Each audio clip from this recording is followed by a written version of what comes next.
do Rádio Paraibano no horário. Bom dia para Araújo ali na técnica.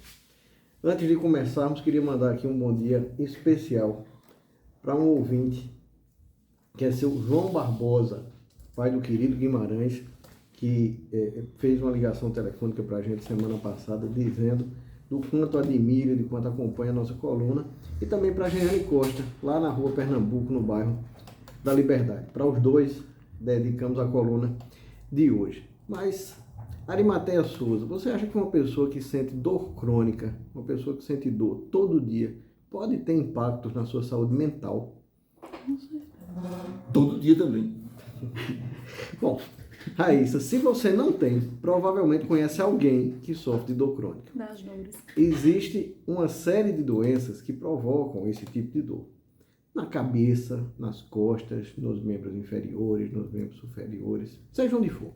Elas podem gerar um grande impacto na qualidade de vida, a depender da intensidade e da frequência com que aparecem. Um estudo de saúde dos idosos, financiado pelo Ministério da Saúde do Brasil, constatou que cerca de 37% da população brasileira com mais de 50 anos, Anchieta, sofre de dores crônicas. O levantamento indicou também que a dor crônica é mais frequente, Raíssa, entre as mulheres, entre pessoas de baixa renda e pessoas com diagnóstico de artrite, dor nas costas, sintomas depressivos e histórico de quedas e hospitalizações. A dor crônica, meus amigos, é uma das principais causas de procura por atendimento médico e sempre resulta de uma combinação de fatores biológicos, psicológicos e sociais. Esses fatores são indissociáveis e devem sempre ser levados em conta no tratamento. Situações de dor crônica e saúde mental são bidirecionais, ou seja, a dor repercute negativamente na saúde mental e vice-versa. Alterações na saúde mental, como transtornos psiquiátricos, também repercutem negativamente na situação de dor crônica. Então, quem tem dor crônica tem mais chance de ter uma situação psiquiátrica e quem tem uma situação psiquiátrica tem mais chance de desenvolver dor crônica. Mas o que é a dor crônica? Ela é considerada crônica, Raíssa, quando ela dura mais de 15 dias por mês, durante mais de 3 meses. A dor crônica é um dos grandes problemas para a saúde, porque ou ela está indicando uma grande lesão naquele organismo, uma perda de um funcionamento específico, ou ela é uma alteração primária, quando a origem da dor é ela mesma. Isso leva a uma perda de qualidade de vida muito grande no paciente. Então, como nós já dissemos, quais são as dores crônicas mais comuns? A dor nas costas, que pode ser na lombar, no ciático, na cervical. A dor de cabeça, sendo a enxaqueca o tipo mais frequente. A fibromialgia, que causa uma dor generalizada. E dores associadas a doenças reumatológicas, como artrose e artrite reumatoide. Infelizmente, ainda é comum que algumas doenças ou dores sejam subestimadas, às vezes por pessoas próximas, amigos, familiares ou colegas de trabalho. E em alguns casos, até por profissionais de saúde. Um exemplo disso é a danada da endometriose. O diagnóstico da doença pode levar até 10 anos para acontecer. E um dos motivos, um dos dificultadores, é justamente a descrença dos próprios médicos, que menosprezam as queixas apresentadas pelas pacientes. É importante frisar que existem várias causas e tipos de dor, e muitas vezes é impossível identificar uma causa orgânica clara, como uma hérnia de disco, Anchieta, como uma doença reumatológica ou neuropática, por exemplo. Porém, em outros casos, a causa da dor não é tão clara, e são esses casos em que existe muita confusão e preconceito por parte de alguns profissionais de saúde, familiares e às vezes até do próprio paciente.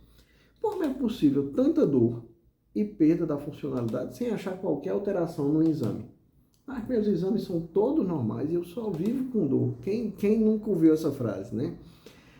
Esse tipo de dor é mais conhecido como nociplástica, e mesmo não se encontrando uma lesão no tecido, que é a dor chamada nociceptiva, ou no nervo, que é a dor neuropática, não quer dizer que o paciente não sinta a dor. A descrença dos médicos gera muita angústia e confusão nos pacientes e familiares, podendo piorar a adesão no tratamento. Conviver com a dor crônica afeta diretamente a qualidade de vida, justamente porque ela gera sofrimento por definição. E o sofrimento é o primeiro elemento de formação do bem-estar. Sem bem-estar, que é a qualidade, a base da qualidade de vida, eu não tenho essa qualidade de vida e eu vivo num sofrimento crônico, porque quem tem dor crônica, naturalmente, sofre com ela. O paciente que tem dor crônica muitas vezes se limita a fazer uma série de atividades. Pode ter seu desempenho afetado no trabalho, prejuízos na vida social, perder eventos, não conseguir ter uma vida sexual satisfatória, ter dificuldade para realizar atividade física, entre outras questões, de forma que a dor impacta cada uma das atividades que o paciente realiza no dia a dia e que vai formando essa qualidade de vida. Isso vai levando a uma sensação de isolamento, a um desespero que vai se formando e, sem dúvida nenhuma, afeta profundamente a saúde mental dos pacientes. É comum que pacientes com dor crônica tenham comorbidades, sejam elas físicas ou psiquiátricas. A maioria tem mais de uma doença. Se a gente for pegar toda a população de dor crônica, mais de 50% deles tem pelo menos um transtorno psiquiátrico. Se entra alguém no consultório do médico com dor crônica, ele tem mais chance de ter um transtorno psiquiátrico do que de não ter. Quem tá falando mesmo? Isso não significa dizer que obrigatoriamente foi a dor que levou ao transtorno psiquiátrico, que pode ser leve, moderado ou grave. Alguns podem estar mais relacionados à situação de dor do que outros. Os transtornos psiquiátricos mais comuns no contexto de dor crônica são os transtornos do humor, que incluem a bipolaridade e a depressão. E a coisa mais natural, se a pessoa só vive com dor, só vive em sofrimento, é natural que ela vá ali, né, ficando deprimida, ansiosa, né, e acaba mal-humorada, e que vá tendo aí esses transtornos todos mentais, tá? Outra questão é o risco aumentado para a dependência química, né? Pacientes com dor crônica e depressão têm 2 vezes mais chance de fazer uso de medicação opioide por tempo prolongado, comparado com pacientes com dor crônica e sem depressão. E aí, claro, se ele usa mais, ele tem mais chance de desenvolver a dependência.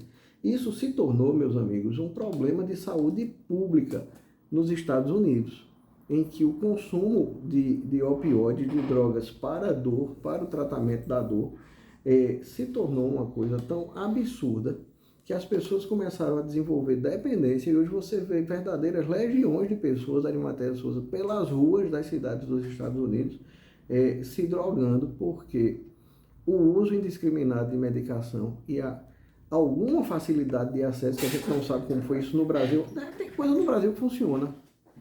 Essa é uma, graças a Deus. É difícil ter acesso a esse tipo de medicação aqui. E a gente não tem esse problema, não vive esse problema aqui. Mas nos Estados Unidos da América, esse é um problema muito, muito, muito sério. Muito bem, para a gente encerrar aqui, quais seriam as estratégias e hábitos importantes para melhorar quadros de dor crônica? Muito bem, a gente precisa do tratamento da saúde física e da saúde mental. A gente está falando dessas duas coisas, né? Para lidar com essa situação de dor. Mas, meus amigos, infelizmente, muito raramente alguém vai dizer assim, eu estou zerado, minha dor se acabou 100%. Por isso, é fundamental manter a adesão ao tratamento, pois uma doença que provoca dor crônica provavelmente vai exigir um tratamento de forma contínua e também manter alguns comportamentos e hábitos que visam o bem-estar e a saúde mental. Se vocês adivinharem as coisas que eu vou falar aqui, vamos lá. Sono adequado. Ter um sono de qualidade, com quantidade de horas necessárias, é importante, pois quem não dorme bem tem mais sensibilidade à dor. A atividade física. Não há tratamento, Raíssa Kelly, para dor crônica sem movimentação. Aprenda. O exercício físico deve estar na rotina de acordo com a possibilidade de cada pessoa. Por exemplo, se o paciente consegue caminhar apenas alguns minutos por causa da dor, faça 3 caminhadas de 15 minutos por dia ao invés de uma única de 45. Divida a atividade física até onde você aguenta. A alimentação saudável, a alimentação equilibrada, ajuda a controlar o peso e manter o bom funcionamento do intestino, já que algumas medicações para dor podem causar prisão de ventre, além de melhorar a saúde como um todo. Gerenciamento do estresse. O estresse pode piorar a dor e dificultar o tratamento. Portanto, estratégias para reduzi-la devem ser adotadas, como a própria psicoterapia e também técnicas de relaxamento, como meditação, yoga, etc. E a socialização, manter-se em contato com pessoas e envolvido em atividades em que se sentem importantes, ajudam a ocupar o cérebro e evitam o isolamento. De